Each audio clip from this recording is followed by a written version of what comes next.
Welcome back, everybody, to another Party Pace transoceanic live stream. I'm here with Nolan, and today we're going to mix things up. We're going to talk about the grab racing and things. Who's our guest today, Nolan? We have a very special guest today, which is why I actually took the time to write up like a Hot Ones style introduction. So if you'll excuse my reading here, our guest today is a fellow nerd who has worked in an ISO accredited laboratory since 2005, testing not bike frames and components, but fire properties for the aviation industry. Excuse me. Her master's degree in systems engineering from Stevens Institute of Technology certainly galvanizes her nerdular status, but unlike other nerds, she's also an elite cyclocross, gravel, and mountain bike racer with, among other notable achievements, 2 wins at the 200-mile premier gravel cycling event Unbound, wins at Mid-South and BWR San Diego, as well as 5 wins at the notoriously challenging Rock Cobbler race here in California. Excuse me. She also hosts a Grodeo podcast, and as if being a legit nerd and an elite athlete were not enough, she and her partner Dave Sheik also promote the less competitive side of cycling at their own gravel event, Mammoth Tough, which is not a race, but it's just a really hard gravel event in the Eastern Sierras meant to build confidence and a sense of community. Yes, the proverbial spirit of gravel is alive and well with our guest today. Please welcome SoCal native and generally awesome person, Amanda Nauman. Yay! Hello. How was that? That was good. That was good. Thanks, Nolan. Yeah. That was nice.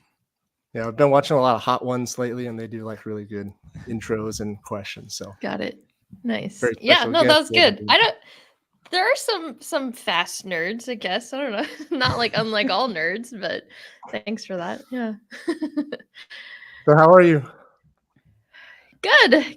Yeah, I got back from Unbound exactly a week ago. So we were there for about 10 days, leading up and around it, basically.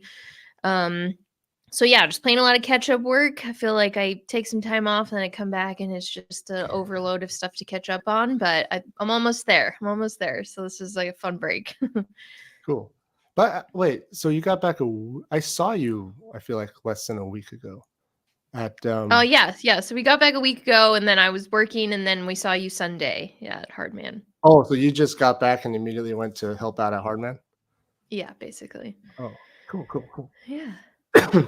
So Russ, you haven't officially met Amanda yet, so this is first time. Howdy. Hello. Yeah. Did you see my note that I followed you on Twitter for a long time.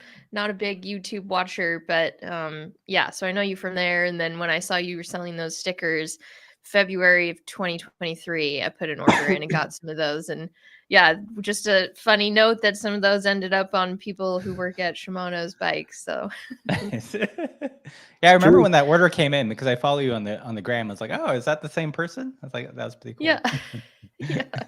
Yeah. I thought it was funny. I mean, Shimano's, all the gravel. I bought the gravel specific stuff, and then front derailleur isn't dead. And there was another one that I don't remember what it was, but Shimano's all about the front derailleur not being dead, so that went on a few. Nice. Right. Cool. So should we? Yeah, I mean, we kind of had a somewhat of an outline going there.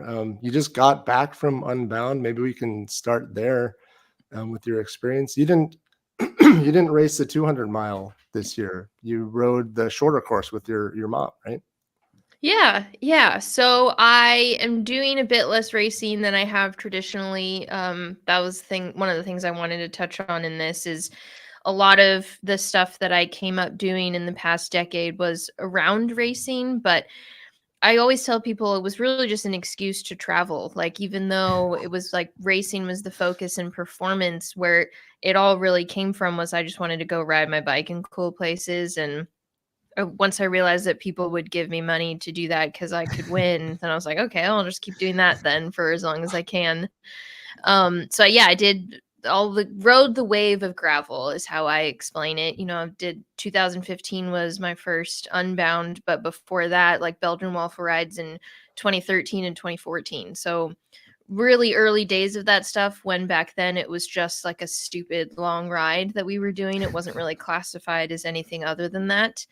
And like I said, I just wanted it as an excuse to go and do fun things like that. And so then rode that wave of racing for a while, but I don't do it as much anymore. I like promoting the sport, and having a little bit more of that media presence has been fun. And when I was doing all of that kind of racing, there was a lot less support for women in general, and a lot less media coverage for the women. So the stuff that I do now, I tried to explain it to people as like, I want to do the stuff that nobody was doing when I was racing, really, and kind of make sure that the women are getting that stage that they deserve and get talked about, and all of those things that, looking back when I was doing it, it was like no one was talking about that stuff. So yeah, that's sort of the evolution of like then until now, basically. Cool.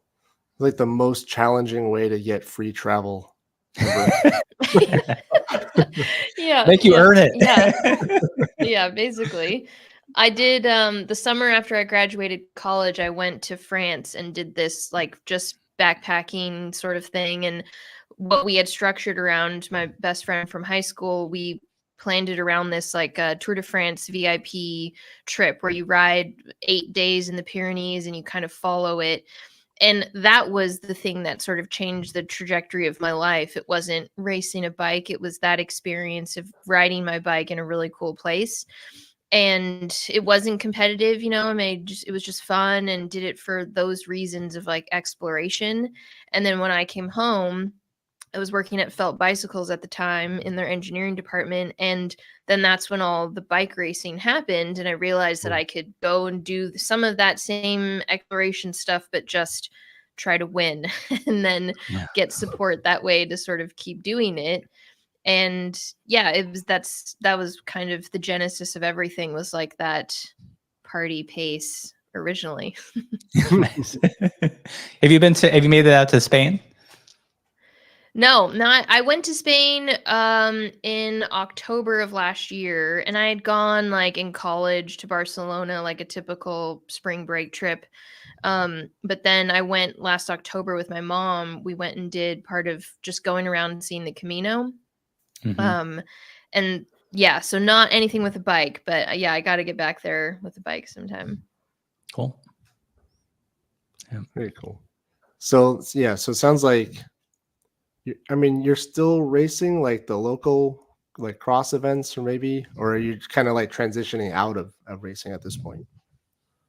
I'm just transitioning out. I mean, yeah, one of the things I wanted to bring up, I found out at the end of last year that I have Graves' disease, which is a thyroid condition. And I think in hindsight, looking back from 2020 to now, realized that I was sort of riding this wave of like an overactive and underactive thyroid up and down for the past 5 years or so, not realizing that was the problem. I was just sort of like training through things and thought it was just something that I was doing wrong. And it took a while to figure out that it was actually that, and that I sort of have to approach things differently.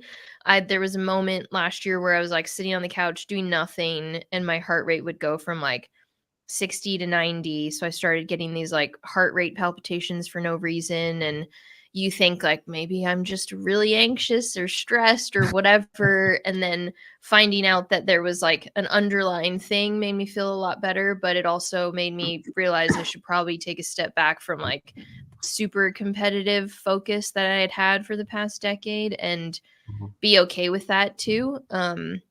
So yeah, I haven't really talked about that much publicly, but that was sort of the stuff that I was going through in the past year of figuring out why isn't the racing fun for me anymore, and like why am I struggling so much to sort of keep up with it as well. Oh, okay. Yeah. Thanks. How's that transition been mentally after kind of identifying yourself a certain way for such a long time? Yeah, really hard. Yeah, super hard, especially like, the podcast that I co-host is like all about bike racing, and it started because I'm in that conversation and can be able to talk about the bike racing. So it's been hard to shift that a little bit because I am such a competitive person, and like know that that's not necessarily there anymore for me. And I'm okay with it now, but I think initially it was a hard transition. But what I've learned is that there's also so many more opportunities and things that I can contribute to the sport because of the decade of experience that I have doing it. So trying to do more of like the cycling camps and helping juniors and trying to find ways that I can give back in that way of like still making it fun for people has been, yeah, really rewarding in that sense, because it's not all about like making sure I go do intervals. It's like different things that I can look forward to. Yeah. Right. Well, unfortunately, like your racing career has been pretty successful.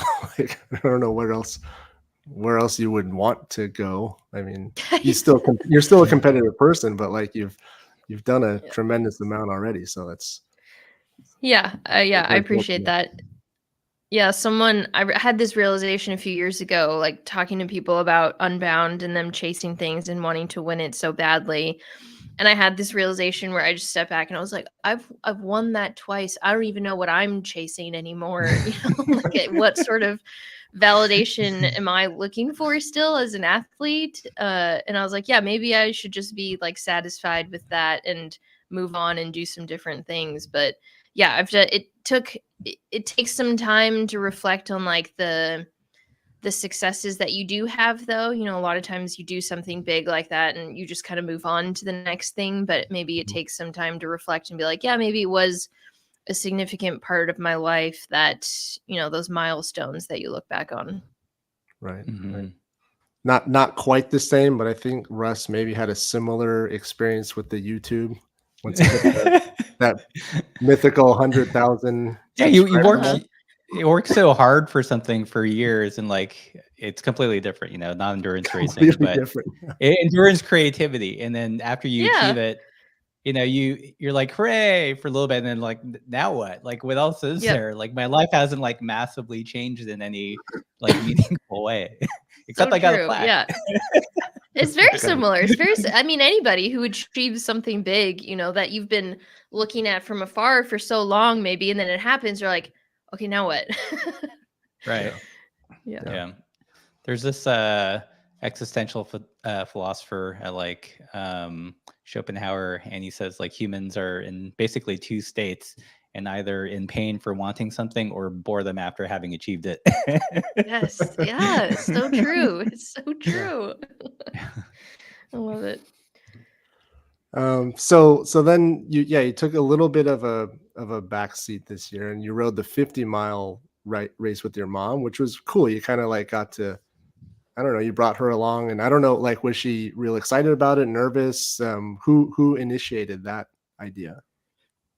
Yeah, so in 2019, that Unbound, previously Dirty Kanza, they used to have this thing where if you finished 5 of them, you got into their 1,000-mile club, and you got this big grail. You get into this 1,000-mile club, and so 2019, I was going to finish my 5th one, and I asked my mom to come out and watch, because if you've never been there before, the town just goes nuts for this event and they support it like crazy. And I wanted her to see that before maybe I took a step back from doing the 200 for a while, because it is such a grueling thing.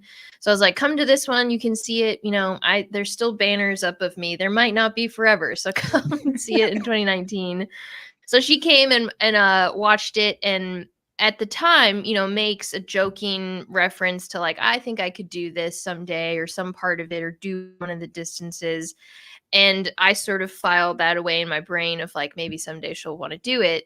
And then last year, she got the idea on her own to put her name in the lottery without any sort of encouragement from me. She just got to the point where, that little seed planting in the back of your head of like, maybe I could do it, finally turns into like sitting down at a computer and putting your name in the lottery and actually signing up. So she did that out of her own free will, no coaxing from me. And then sort of once she got in, it was like, okay, how do I do this now? And then she wanted my help in like trying to actually do it. And I offered to ride with her, and that turned into the conversation of her like, well, why aren't you going to race it? And I was like, well, I'm not going to race as much anymore, Mom, and I'll do it with you and it will be fun. So it was a nice like bonding thing and getting her ready for that for the past 5 months, basically going from not an athlete at all in her mid 60s to doing that ride. Wow, that's impressive. That's awesome. Yeah. Yeah, super impressive. And she finished and she enjoyed it, and you guys had a good time with it, or was it tough, or what? Yeah. Yeah, no, she enjoyed it. I mean, she had to figure out cramping. I don't think she had ever cramped like that before. And, she's yelling at me like, I'm cramping, like as if it's the end of the world and she's not going to finish. I'm like, this happens to everyone. It's going to be okay. It's Yeah. that idea that like you think you're the only one going through this. I'm like, people around you are probably cramping too. You just like keep finishing your hydration pack and you'll feel better. Yeah. So she got the full range of emotions on that one. But How yeah, much yeah, how go much ahead. of the training did you have her do on a trainer as opposed to on the road? Her? Yeah. Yeah, she did probably about a month or so on just the trainer because she wanted to get a little bit more fitness, indoors before she was going to feel comfortable riding outside. And then slowly transition to doing some of those rides outdoors. But that's a good question because she was nervous about just starting right outside right off the bat. Yeah. Because she like not ridden a bike in years, and like all of a sudden jumping into Unbound, or is she generally active and fit? Yeah, no, not really riding that much at all. Like maybe when she goes on vacation, we'll ride a bike, or when she goes up to Mammoth, she'll ride her mountain bike and do like one ride, two rides a year. So not a lot. But when we were younger, we would go to Mammoth quite a bit during the summers and just do like chairlift mountain biking. And when Mhm. she would come with us, she's still doing some technical stuff, but unbeknownst to her, probably laid some little bit of groundwork on bike handling that she didn't know would benefit her later. Nice. That's cool. Yeah. That's really yeah, that's pretty impressive. And then on the flip side of things, Dave, your partner Dave, just decided to do the super long 350. How did that go?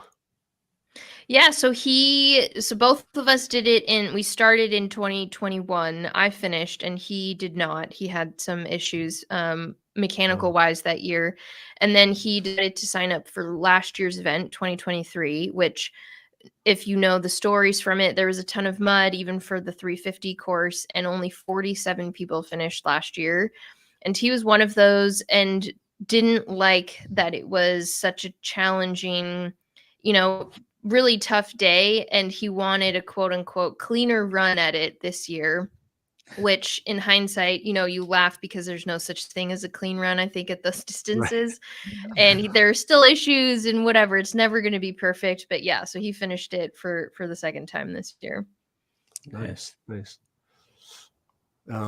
Russ, you have an experience at Unbound, don't you? Like you went a number of years back, right? It was an experience. Oh, what year did you go? 2017. Okay, nice. Yeah, we got the wild hair to do it and did this video series with the blessing from Toby DePaul because he coined the phrase. It was like Couch to Kansas back when it was called something else. We ride bikes, but we're not athletes. Like I quickly realized there's a difference between riding bikes and being a trained athlete. So we trained up for it, and a lot of trainer time. Like we were living in Missoula at the time, and like I'd only ridden the Century like never. Like I rode right before we went to Unbound. There was a Missoula gravel challenge, and Laura and I rode that and did like the 100-mile. And that was like our first Century, and that was like I don't know, maybe like a month and a half before Unbound. And it was hard. Like when we got there, like the thing that absolutely destroyed us was aside from being woefully unprepared was like the heat and humidity. Like we hadn't had a day over like 70 degrees in Montana yet. And when we got there, it was like the year that there was like a tornado warning and all this stuff. And like they had to push back the start. It was just really like thick and hot. And within the first like 50 miles, like, couldn't eat, like the stomachs turned, and I don't know. Yeah. So it was hard. Like I'm still in some ways recovering from that emotionally. And that's actually where Party Pace came from, was from that. It was from, we rode 100 miles, but didn't complete the 200. But like, there was a lot of soul searching because, we wanted to get into gravel. It's this gravel racing. It's this thing that you're supposed to want to do. and we tried it and didn't have a good time. So like, where's our place in the bicycling world? And that's where we kind of like a hard pivot. Got it. That makes sense. Yeah. I mean, I like it. I think that I keep telling people that is like a story that needs to be told more, because even me, I think I'm a perfect example of like, you do 5 or 6 of them and then you don't want to do it anymore because it kind of sucks. So like, how do you still entice people to do it? Like, what is the longevity of doing that over and over, and like, how do you still get people stoked about doing it? At a certain point, you might reach max capacity of like people willing to put themselves through that over and over. But yeah, party pacing it, doing it the way that like feels good for you, I think is important. Yeah. And like there's a lot of like road fodder and you never hear their stories. Right. So like, Yeah. I thought, okay, at worst or at best or at worst, at least like people can have like a different perspective on it. It's not just like this like survivor bias, right? It's not just the people that like can finish it. Their stories get told. Yeah, for sure. Well, your video series was great on it. It was very real, right? You felt your pain. It didn't make me want to do it any more or less, but it was nice to watch. Yeah. The reality check. Yeah. So that's, riding these super long distances. I'm not sure what it is about gravel. Like all the events just seem like I almost can't take them seriously. Like 350 miles, like would never occur to me to try it in a single shot. And yet a lot of the races are really long like that. So I think part of the discussion I wanted to have today is like, how does the average person go from like, not an athlete, just like a bicycle fan, to like being able to do those super long distances? Like, and I know we talked to Fergus about this and he said, yeah, you just got to ride. You just have to ride more. And I was like, well, just ride lots. I know that, but there's got to be something else there too, to like kind of focus your training and such.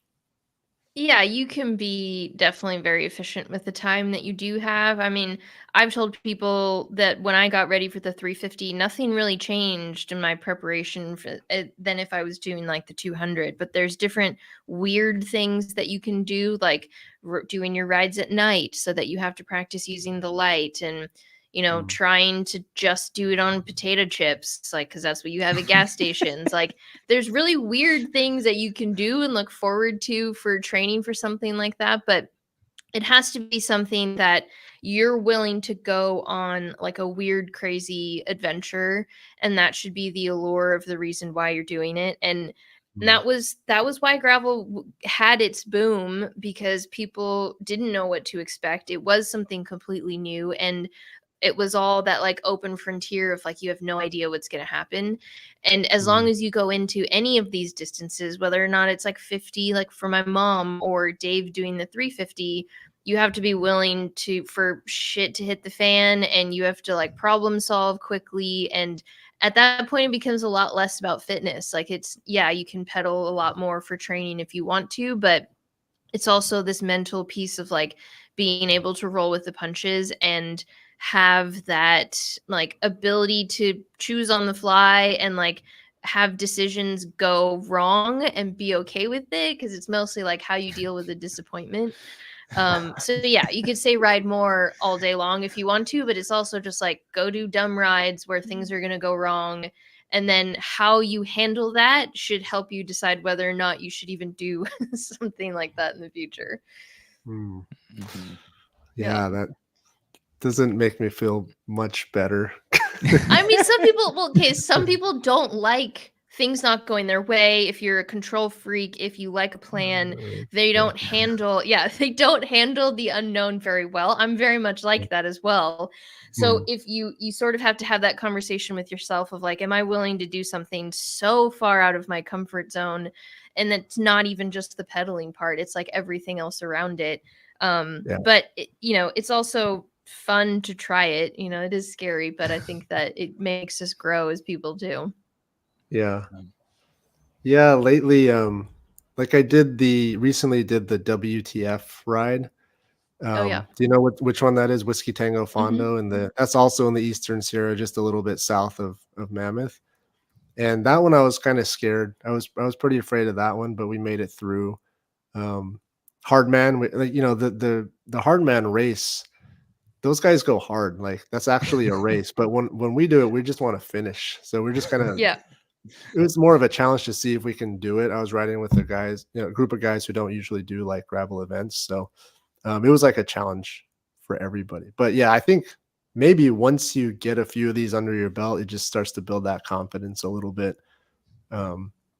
Maybe, that'll give you enough push to try the next distance or the next most challenging course. Yeah. I always like try to definitely keep the regular guy per se in mind with this stuff, because even like the way that the events are talked about and stuff, I'm so afraid of it pushing people out and like not even wanting to try it, because it does sound something so far out of the realm of possibility for them. Like you saying, it kind of bums me out. I'm like, no, I think you can do it. And I don't, what is it that's being communicated and told in the storytelling and writing from things that make you think you can't? Mm-hmm. Is that a rhetorical question or? No, I'm asking you. That's a tough question because I've certainly bonked very hard on rides. I know what that feeling is like, and it's not great. I generally have GI issues, so like I got to be careful with what I eat. I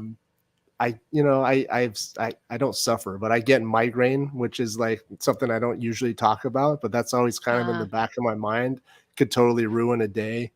Yeah. I'm just kind of like anxious like that. So like putting myself out there on like this big, huge ride where I'm going to be far from help. I don't know. It's scary.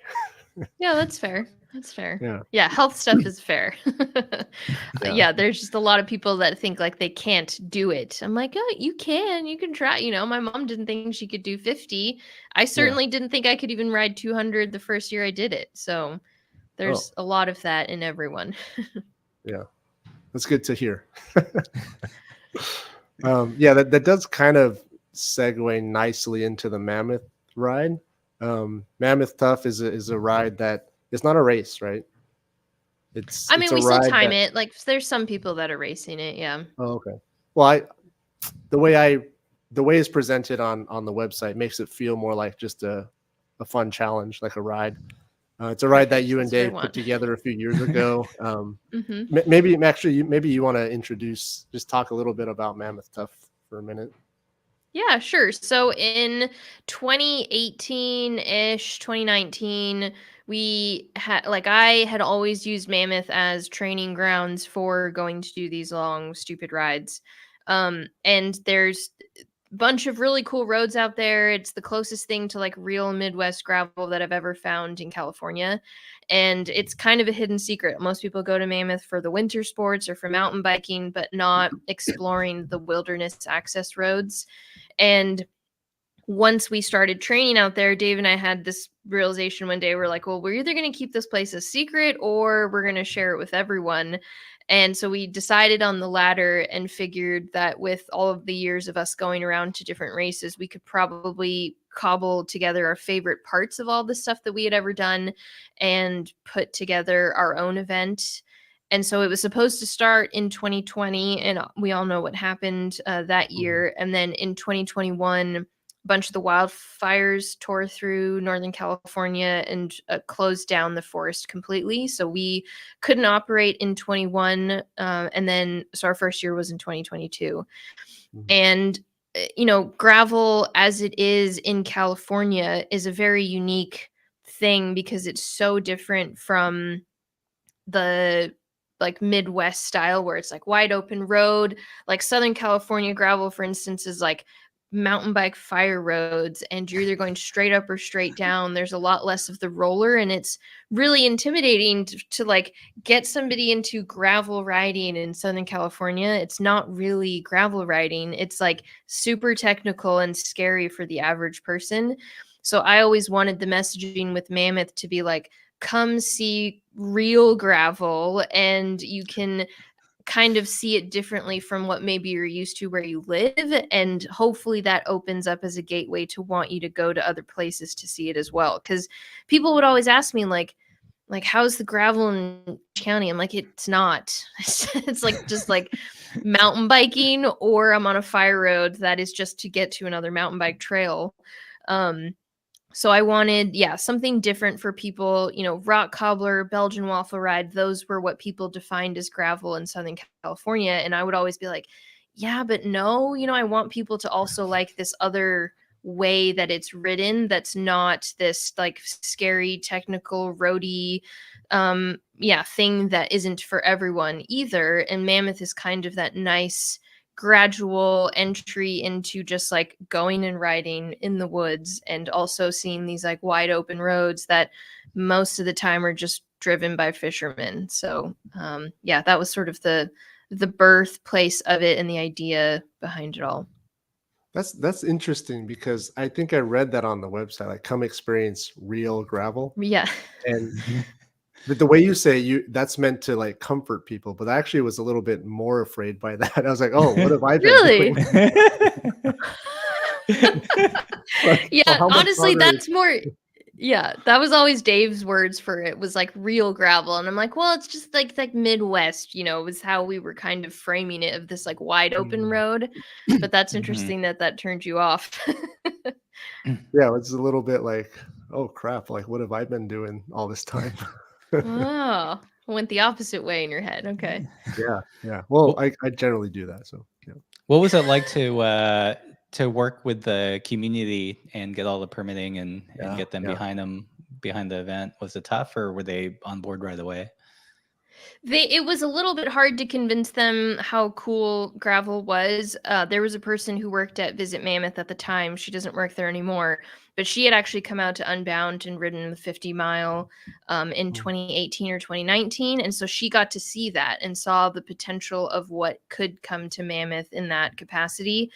So they were open to figuring it out, because she really sort of got behind us and pushed it forward in terms of like, we should get some money behind this as a tourism board, because it's a whole nother avenue that we don't, they weren't even considering that as a reason why people could travel there. So to them, it was like a new revenue stream for tourism stuff of like a different discipline. Which has played out. Like they've been really happy with it. I love like driving around there and seeing people with gravel bikes. It's like they would have never had that. Maybe people would go explore stuff, but it's been cool to see that it actually worked. So this will be the third year of the race this year in September. Yes. Yep. Third year. Because I'm pretty sure I'm gonna go. So official announcement that I'm gonna like try it this year. And I'm afraid. I'm afraid of it. I'm afraid of the altitude, afraid of like the actual, terrain, because I've heard different things about it. WTF was insane because there were just like long stretches where it felt like you're riding on the beach. It was like super sandy. There was no easy miles on WTF. How does that, have you done WTF? Like, how can you compare that to the Mammoth routes? Yeah, so in last year, the event was on a free weekend for us. So we actually went and set up an aid station close to Whitney Portal for last year's event, for Phil's event. Oh. And so we set up there. So we got to see all these people like slogging up that climb to get to where we were stationed at that aid station. So we heard all the horror stories up to that point. And so I haven't experienced it myself, but I saw what everybody was complaining about. And to be fair, last year for them was a struggle because of all the winter stuff. And we were hit the same way with all of the washouts on the road, and there just being more soft material in general in all of those roads. So in Lone Pine, Independence area, it is more like sandiness and that like deep stuff that's hard to churn through. Up closer to Mammoth, there's more of the volcanic ash that has pumice, and it's a lighter soft material is how I explain it, which makes it easier to ride on top of if your tire is wide enough. So in some of the other things, you'll like sink into it more, but more into that pumice stone. It's like a lighter stuff that kind of doesn't give as much once you're on top of it. And so if your tire is wide enough, you kind of float more through it, essentially, is how I describe it. So I always just make sure that people have the widest tire that they can fit in their frame.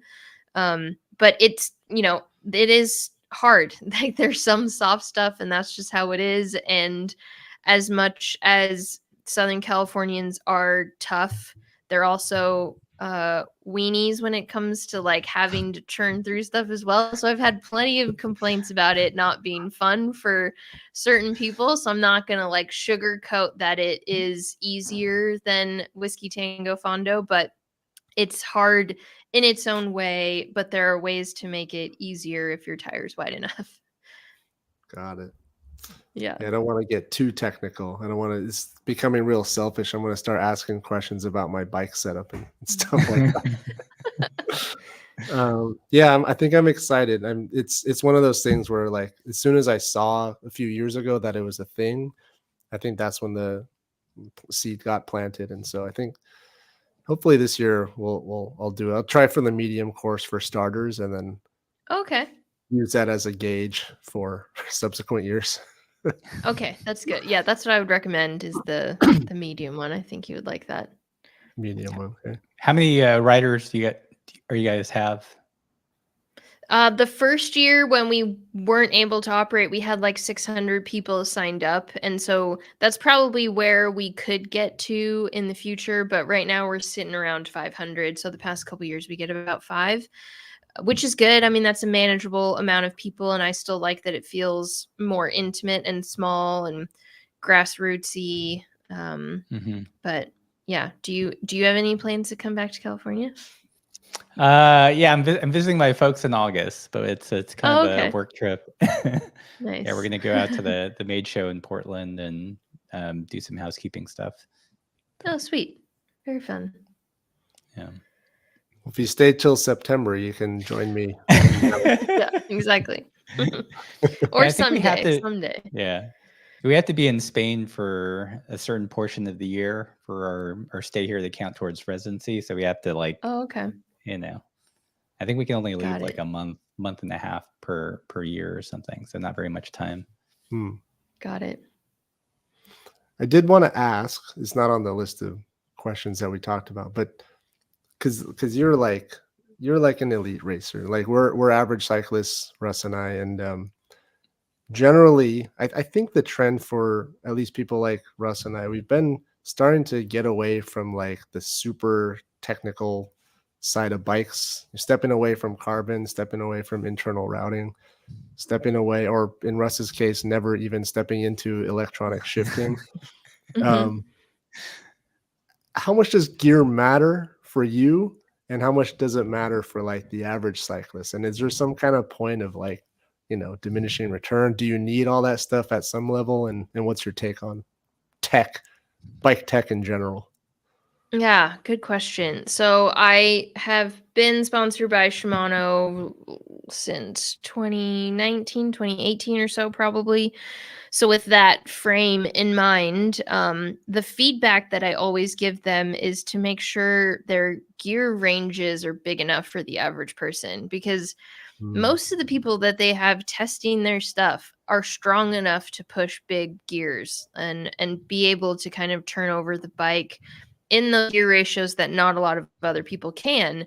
And so me getting on some stuff and testing it, I'm always like, I can do it. But, there's other people that are going to get on rock cobbler kind of terrain and be like, gravel is not for me, simply because they can't even pedal it.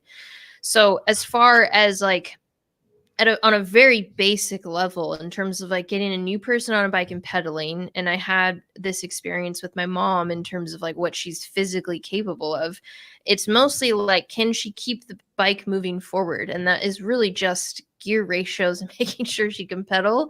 So yeah, I always try, and that's not something that people talk about to begin with. It's like, how does the bike feel and how are your tires? But like in reality, how strong are you to even push the gears that you have? And that's like one of the things that gets overlooked and is like a really simple conversation to have, initially, and bike shops don't do it because they just want to sell you what's on the bike and have you get out the door. But that like strength conversation of like, is this enough gears for you? Do you need 2x because you also need a little ring to push more? Yeah, so I've thought about it quite a bit because things evolve and SRAM is going to do 13 speeds and have all this stuff, but like, can the average person push that? And I know quite a few people that have just been like, yeah, I can't push these gears and I don't know if it's for me, or they end up getting like an e-bike because they just think that they're not physically able to push the stuff that comes as like a normal standard for everyone else. So yeah, that would be the thing that I've been thinking about the most in terms of gear, is like the simple fact of strength and what you can do with the gear that you have. Russ is like glowing right now. I'm so glad you said, like, half my channel is about how to get lower gears on your bike. Yeah. And it's the true. Like, I get so sick of the conversations with big bike companies that are just like, what do you think? I'm like, well, what about my mom? Like, she can't push that, you're trying to sell to her, right? Like, not me. What was the gearing that your mom ended up using? Oh, I'd have to look.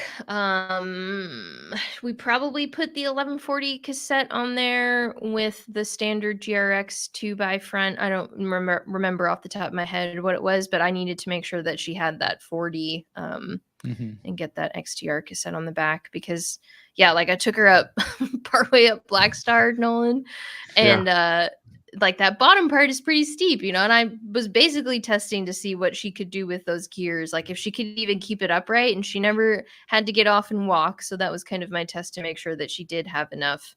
But yeah. They should listen to you more. Like, I can push it, but ask the 90% of the people that are going to buy this actually spend money on it. I mean, it could be argued that they're heading in the right direction. Like when I bought my first road bike, it was 5339, like the giant rings in the front and tiny cassette in the back. And yeah, even then I couldn't climb up stuff. So yeah, it's better now than before, but there's still room to go, I think. Yeah, my biggest complaint's been, everyone's adding gears, but they're not adding range. So basically they're just, it's the same size pizza. You're just chopping it up into smaller pieces and you're not getting a bigger pizza. Or like, it's like, it's like if you're, you have cable television and you have 1,000 channels, but 20 of them are like HBO Spanish, HBO French. And it's like, I need the range. Yeah, and they want to talk about how the jumps are smaller. I'm like, I don't care if the jumps, like, I need to pedal easier. Right. Nice. How about well, it's kind of silly, just frame material and like all the internal routing stuff, electronic shifting. How much does that matter to you? That's a good question, because again, I've been a Niner since 2016, I think. So that is my frame of reference, is that I've only ever ridden carbon and one steel frame. But as how old am I now? Almost 35-year-old. I start getting into this, like, what would I buy if I had the choice to like spend my money on something?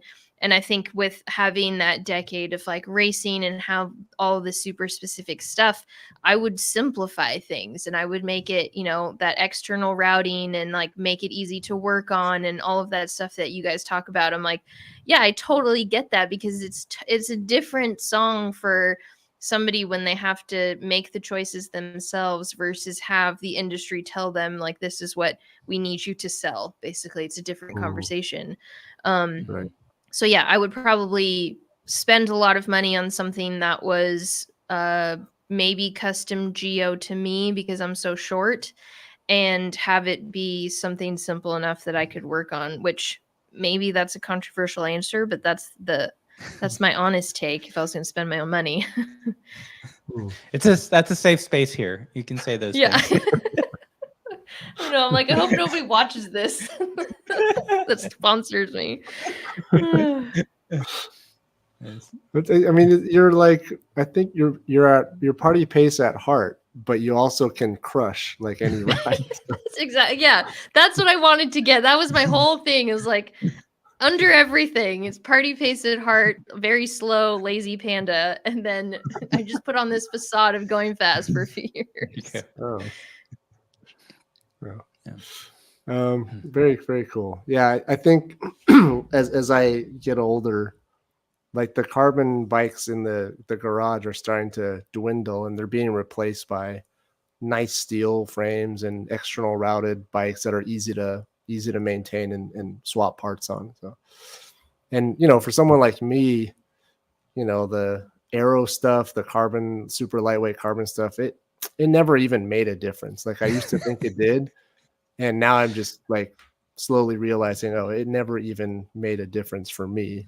It might make a difference for someone like you at that level, but yeah, for us average cyclists, I don't think it doesn't matter that much, for being honest. Yeah.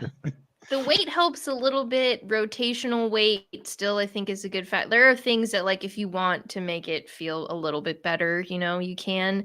It's just Yeah. that cost benefit of like, where do you want to spend the money and what does it actually mean to you in the long run? Yeah. Yeah. Russ, did you want to solicit some questions and then we can? Yeah, sweet. So we've got 80 people in the chat here. You see that Gravel Bike California is in the chat. Heard rumors Mammoth Tough is ranking high on GBC's top rides in California coming up. You guys have any Good. It questions? better, Zach. You guys have any questions for Amanda or for Nolan and I, let us know. When I'd written up the thumbnail, I used the word privateer just because I was trying to come up with something catchy. Or would you consider yourself a privateer, and what is the privateer exactly?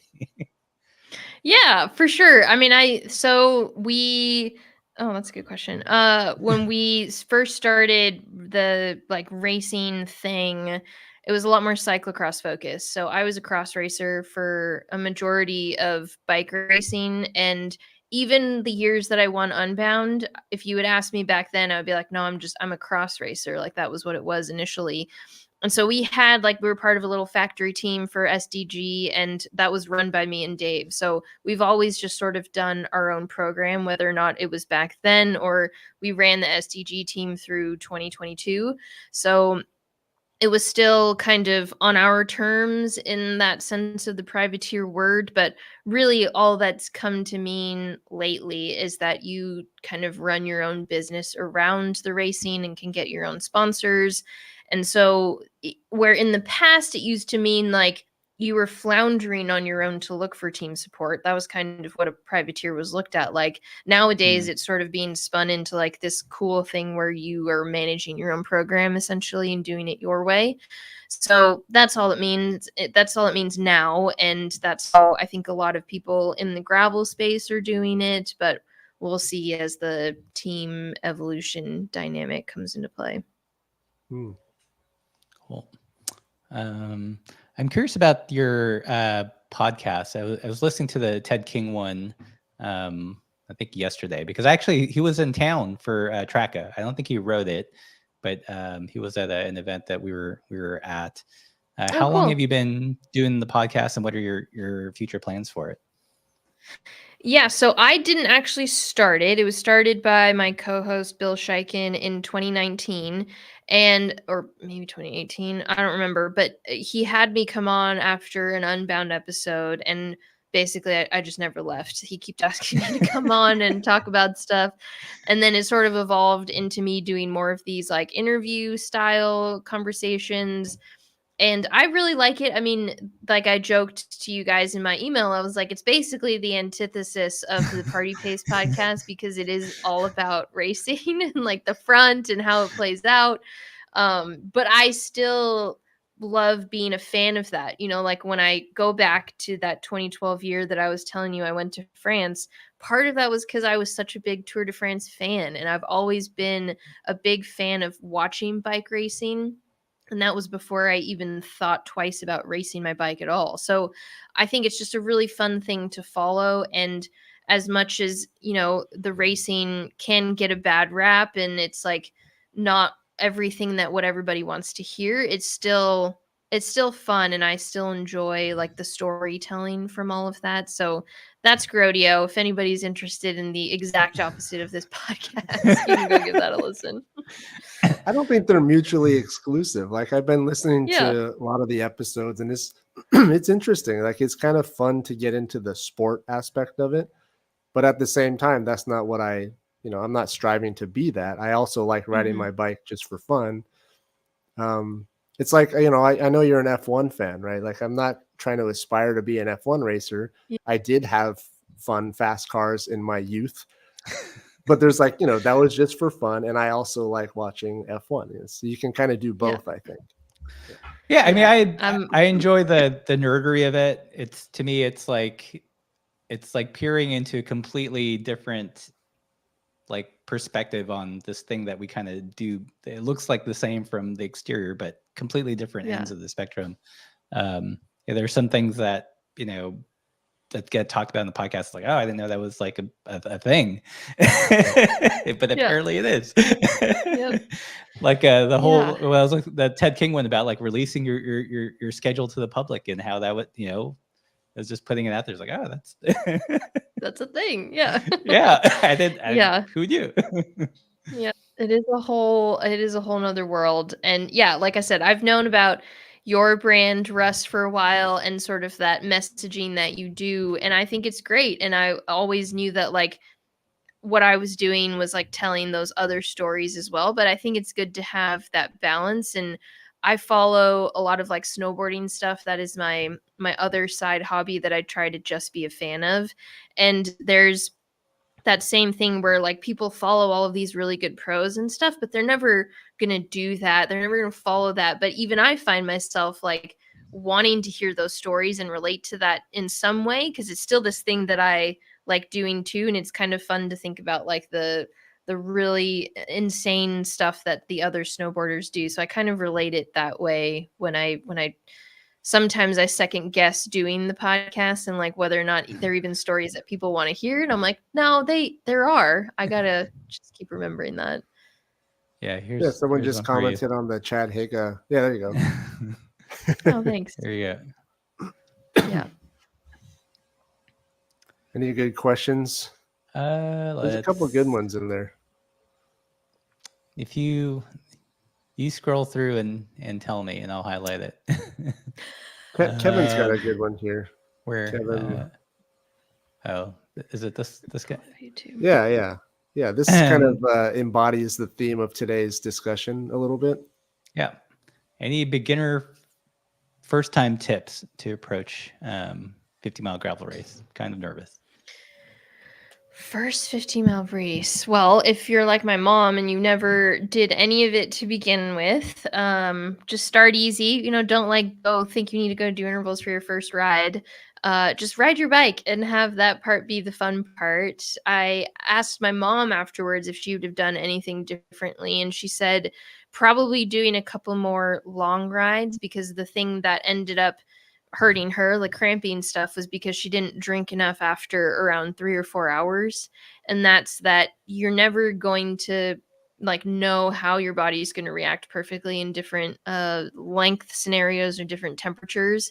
So maybe just doing a couple long rides to make sure you know what your body's going to do a little bit better. That's what her takeaway was from this one, was like, maybe I should have done 1 5-hour ride just to see if I am drinking enough at that distance. But yeah, practicing, super easy answer. Is it kind of like marathon? Like you never run a full marathon before the race? Is that kind of the same concept for long distance cycling? It is, except, unless you know for sure, like your nutrition hydration strategy is strong, it could even be as simple as like hiking for that amount of time or going for a really long walk. You just don't know what your body's going to do around hour 4. So for anything like 50 to 100 and under, I would say you can kind of practice at that distance. Anything beyond that, no, there's no reason why you should be doing an hour or 150-mile ride or something. But below that, it would be good to test it a little bit. Was it hot at this year's Unbound and humid, and was your mom acclimated to that kind of climate already? Yeah, no, that was the thing that got her, was the humidity. It was like trying to, she thought she was drinking enough, but she wasn't because of all the other things. So she was like, yeah, I just wouldn't know that until I have had enough experience with different temperatures and all of that. So yeah, that was her main takeaway. You got to adjust based on the weather. Yeah, that's one thing that, like, here in Spain, is the heat's just starting to turn on, and the humidity. And we were living in Montana previously, super dry in comparison, and still acclimating. Like after 20, 25 miles, like my stomach starts to turn from the humidity, and I can't eat as well. So that's something that totally caught us off guard when we attempted Unbound that year. Yeah, yeah, for sure. The beer mile, Zach's got a comment in here about that Maybe. event seems like a recipe for disaster. Do a lot of people, I don't know, do people do it right before the big mammoth race? Yeah, people do it.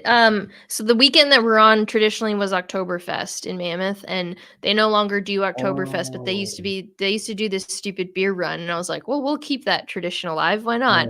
So we still do that beer run on Friday, and yeah, Zach's done it before. I hope he does it again. But yeah, that was the reason why it's still there.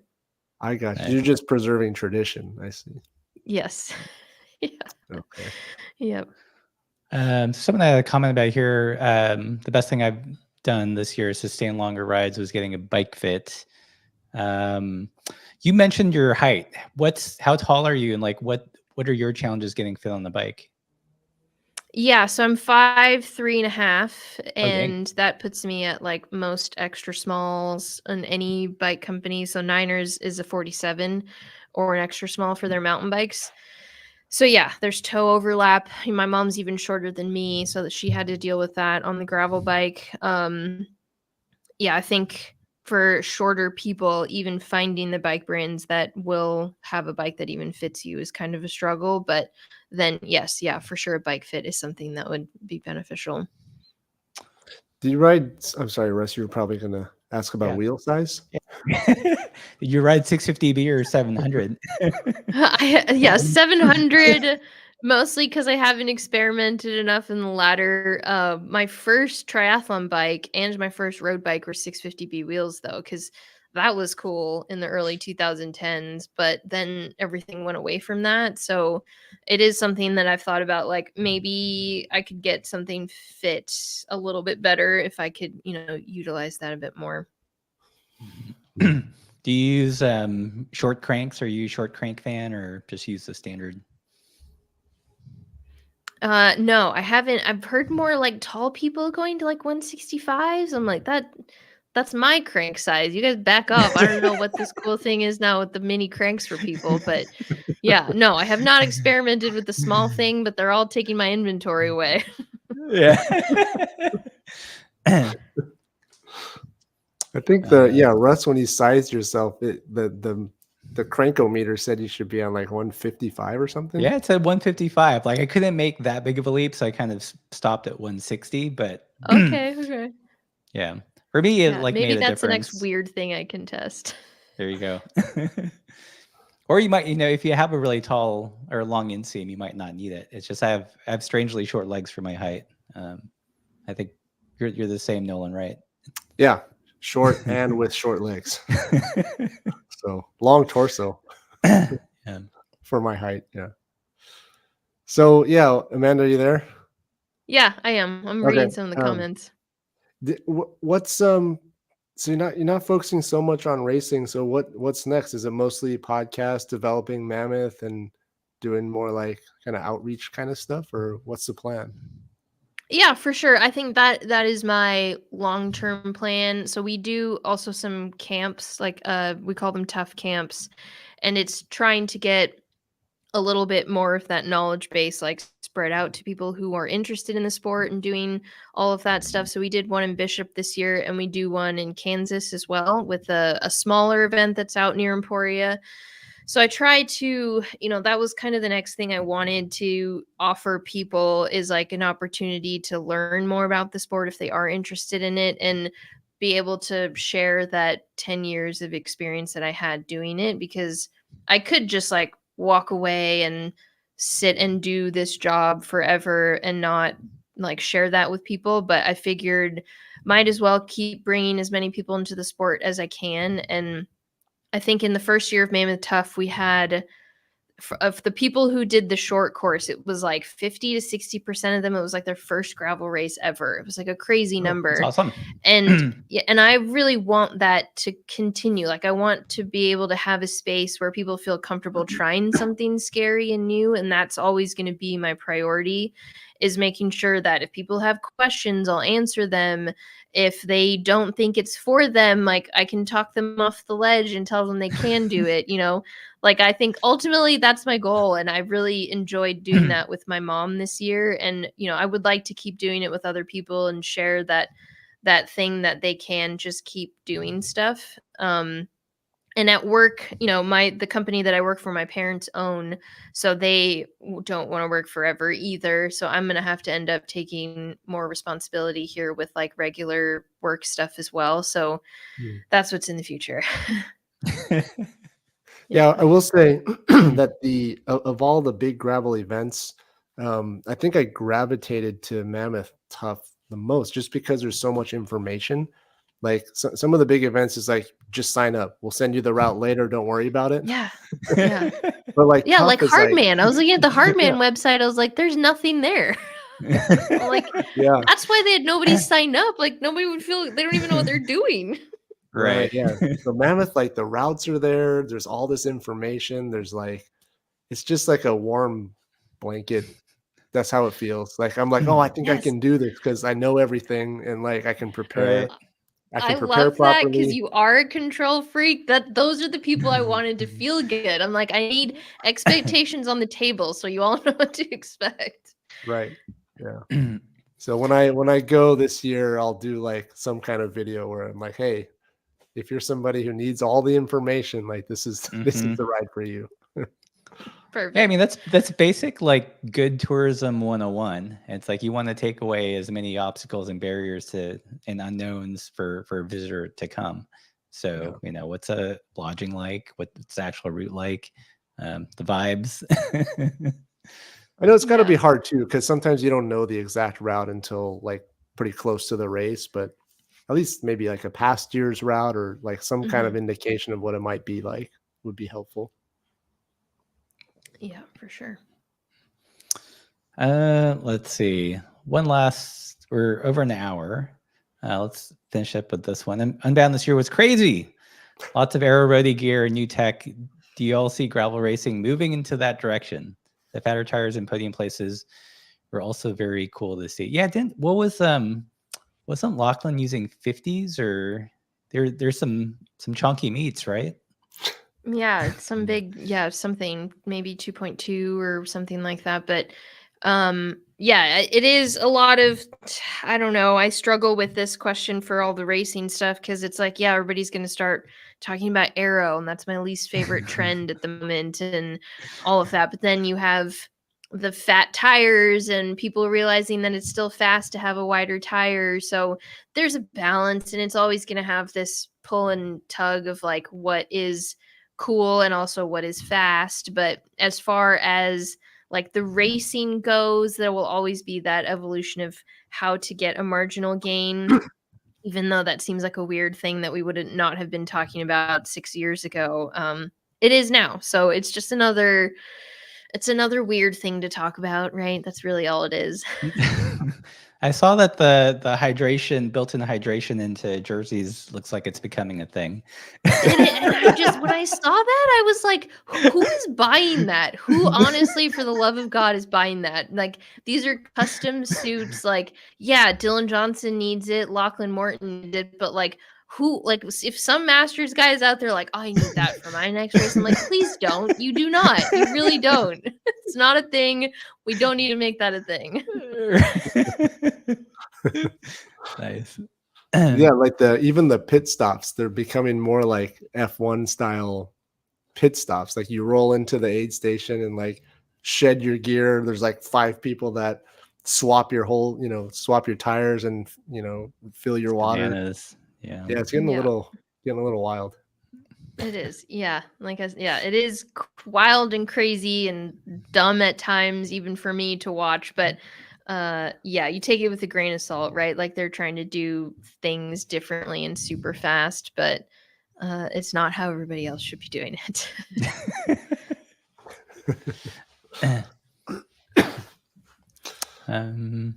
Cool. Well, should I take us home, Nolan? Yeah, Do you have any more yeah, I think questions so. for Amanda? Amanda, No, any final words?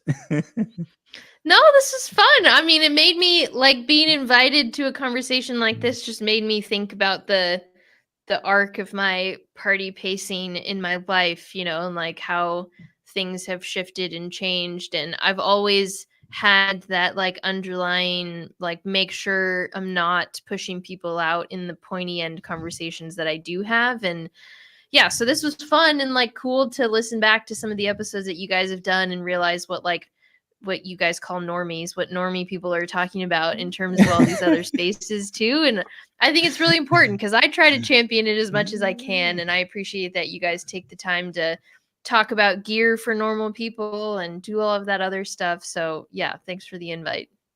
Cool. Yeah, and I hope as you make the transition from the super competitive space that you still find a place in a way to keep your finger on the pulse and keep being involved.